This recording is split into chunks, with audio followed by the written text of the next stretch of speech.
ময়মনসিংহ দক্ষিণ জেলা সদস্য সচিব সহ জেলার এবং বিভিন্ন উপজেলার নেতৃবৃন্দ দায়িত্ব পালনের শুরুতেই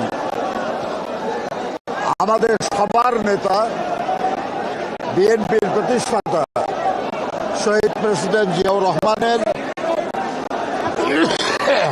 মাজার জিয়ারত করার জন্য এবং এই মাজারে দাঁড়িয়ে তাদের দায়িত্ব পালনের সাফল্যের জন্য আল্লাহর কাছে প্রার্থনা করা এবং শহীদ জিয়ার মাজারে দাঁড়িয়ে সর্বশক্তি দিয়ে আন্তরিকভাবে ময়মনসিংহ দক্ষিণ জেলা বিএনপিকে আরো শক্তিশালী করার শপথ নিতে এসেছিলেন তারা। আপনারা দেখেছেন যে তারা পুষ্পস্তবক দিয়ে শ্রদ্ধা জানিয়েছে এবং এখানে দোয়া হয়েছে শহীদ প্রেসিডেন্ট জিয়াউর রহমানের জন্য, দেশনেত্রী বেগম খালেদা জিয়ার জন্য, জনাব তারেক রহমানের জন্য এবং দেশের জনগণের জন্য। আমরা বাংলাদেশে গণতন্ত্র পুনঃপ্রতিষ্ঠার দল। আমরা বাকশালের স্বৈর শাসনের গোরস্থানের উপর গণতন্ত্রের বহুদলীয় গণতন্ত্রের বাগান রচনা করেছি আমাদের দলের প্রতিষ্ঠাতা শহীদ প্রেসিডেন্ট জিয়াউর রহমানের নেতৃত্বে। আমরা এরশাদের সামরিক স্বৈর শাসনের বিরুদ্ধে 90-এর ছাত্র গণঅভ্যুত্থানের মাধ্যমে পুনরায় গণতন্ত্র পুনঃপ্রতিষ্ঠা করেছি আপসহীন দেশনেত্রী গণতন্ত্রের মাতা বেগম খালেদা জিয়ার নেতৃত্বে। আরেকবার শেখ হাসিনার স্বৈর শাসন এবং ফ্যাসিবাদের বিরুদ্ধে দীর্ঘ 15 বছর অবিরাম লড়াই করেছে বিএনপি দেশনেত্রী বেগম খালেদা জিয়ার নেতৃত্বে এবং তাকে অন্যায়ভাবে কারারুদ্ধ করার পর জনাব তারেক রহমানের নেতৃত্বে। এই লড়াইয়ের শেষ পর্যায়ে এদেশের ছাত্র শ্রমিক জনতার অভ্যুত্থানের মাধ্যমে ফ্যাসিবাদের পতন ঘটেছে। কিন্তু আমাদের দাবি শুধু সরকারের পতন ছিল না, আমাদের মূল দাবি ছিল গণতন্ত্র পুনঃপ্রতিষ্ঠা। তার জন্য এই ফ্যাসিবাদের পতন প্রয়োজন ছিল। কাজেই এক দফা ছিল ফ্যাসিবাদের পতন এবং একটি নির্দলীয় নিরপেক্ষ সরকারের অধীনে জাতীয় সংসদে নির্বাচনের মাধ্যমে দেশের জনগণের শাসন পুনঃপ্রতিষ্ঠা করা, যে অধিকার থেকে বহু বছর আমাদের দেশের জনগণ বঞ্চিত ছিল। আমরা আল্লাহর কাছে শুকর করি যে আমাদের দাবির প্রথম অংশ পূরণ হয়েছে।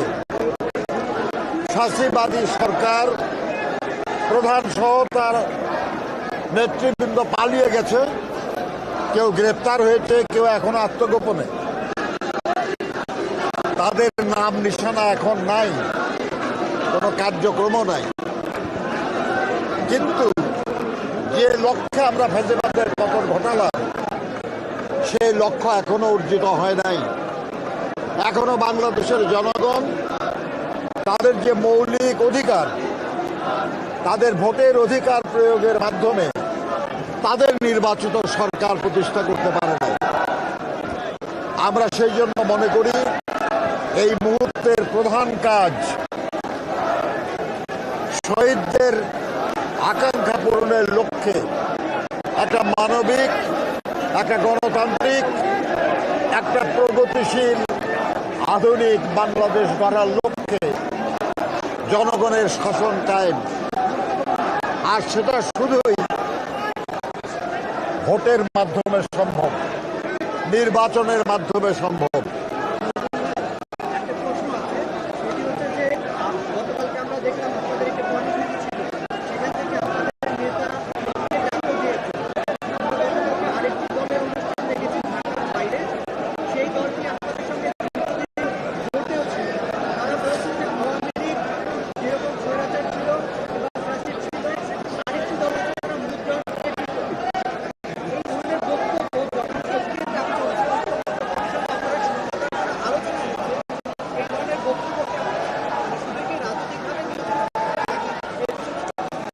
দেখুন, প্রত্যেকটা রাজনৈতিক দলের নিজস্ব মতামত থাকতেই পারে।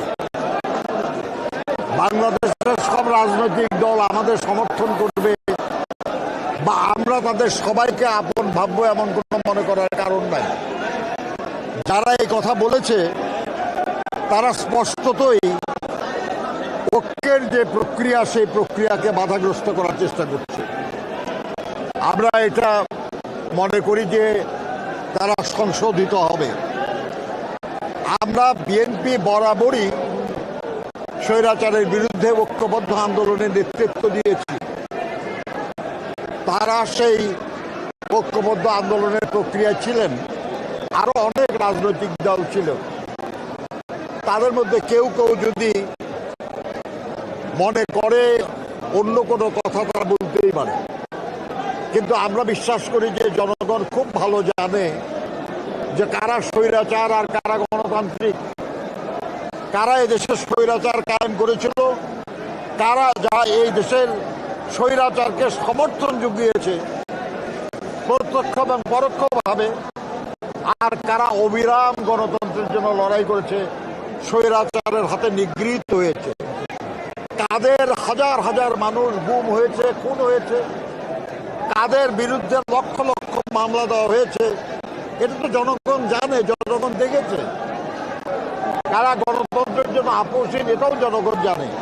কাজে অন্য কোনো রাজনৈতিক দল কোনো কথা বলবে আর সেটা জনগণ গ্রহণ করবে, আমরা এটা মনে করি না। বরঞ্চ এসব কথা বলে তারা তাদের নিজেদের গ্রহণযোগ্যতাকে প্রশ্নের সম্মুখীন করছে।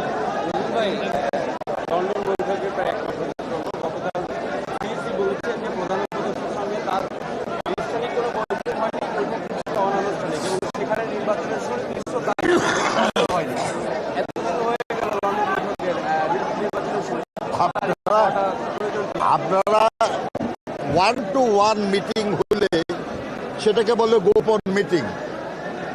আপনারা সেই গোপন মিটিংয়ে কি আলোচনা হয়েছে এটা জানতে চান কেন, বা জানতে চাইলেন কেন আমি বুঝি না। যে কথা প্রকাশ করা যাবে সেটা নিয়ে 1-to-1 মিটিং হয় না। কি আলোচনা আসলে হয়েছে এটা আমরা বুঝতে পারবো বোধহয় শিগগিরই। আজকে গণমাধ্যমে এসেছে ভোলার একটি কাহিনী, এই যে বিএনপির বিবিসি বাংলায় এসেছে আর কি। তো এই যে বিএনপির তৃণমূলের বিভিন্ন সেই কর্মীরা যে অপকর্মে জড়িয়ে যাচ্ছে, সেটা আসলে এই যে সেন্ট্রাল তৃণমূলের নিয়ন্ত্রণ হারাচ্ছে কিনা, ব্যাপারটা আসলে এমন কিনা? কারণ এরকম ঘটনা প্রতিদিনই হচ্ছে। আজকে ভোলার যে ঘটনাটা সেটা একটা আলোচনা তৈরি করছে। দেখেন, আমরা দীর্ঘ 16 বছর আমাদের নেতা কর্মীরা নিপীড়িত হয়েছে, তাদের সম্পত্তি দখল হয়েছে, তাদের ব্যবসা বাণিজ্য দখল করা হয়েছে, তাদের উপর নানাভাবে নিপীড়ন করা হয়েছে। এই মানুষগুলির মধ্যে ক্ষোভ আছে, বেদনা আছে, কষ্ট আছে। কিন্তু তাই বলে আমরা বেকরা বলি যে কোনো রকমের অনাচার বা দুর্নীতি করার সুযোগ কারো নাই। এটা আমাদের দলের ভারপ্রাপ্ত চেয়ারম্যান, আমাদের দলের চেয়ারপারসন, আমাদের মহাসচিব ক্রমাগত বলে চলেছেন। তারপরেও দেশের কোনো জায়গায় আমাদের কোনো নেতা কর্মী যদি কোনো অপরাধে জড়িত হয়, আমাদের দলের পক্ষ থেকে তাদের বিরুদ্ধে ব্যবস্থা নেওয়া হচ্ছে। আমরা অনেক নেতা কর্মীকে বহিষ্কার করেছি, সাময়িকভাবে বহিষ্কার করেছি, পদ স্থগিত করেছি, নানাভাবে আমরা ব্যবস্থা, যেমন কি কিছু কিছু জায়গায় কমিটি পর্যন্ত বাতিল করে দেওয়া হয়েছে। আমরা আমাদের সাধ্যমতো চেষ্টা করছি।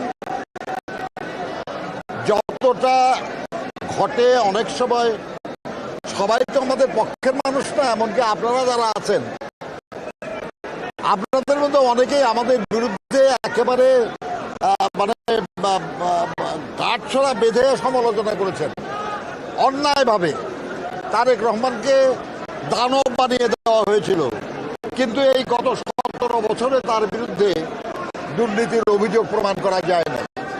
কাজে এই প্রচারণা বা ইত্যাদি তো থাকতেই পারে।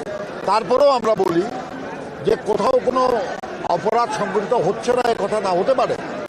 যেখানেই হবে আমরা তাদের বিরুদ্ধে সাংগঠনিক ব্যবস্থা নেব, এবং আমরা প্রকাশ্যে বলছি যে আমাদের দলের কোনো লোক যদি কোনো অপরাধ করে আইন অনুযায়ী তার বিরুদ্ধে ব্যবস্থা নেওয়া হলে আমরা এটাতে কোনো বাধা সৃষ্টি করবো না, আমরা বরঞ্চ খুশি হব। ধন্যবাদ।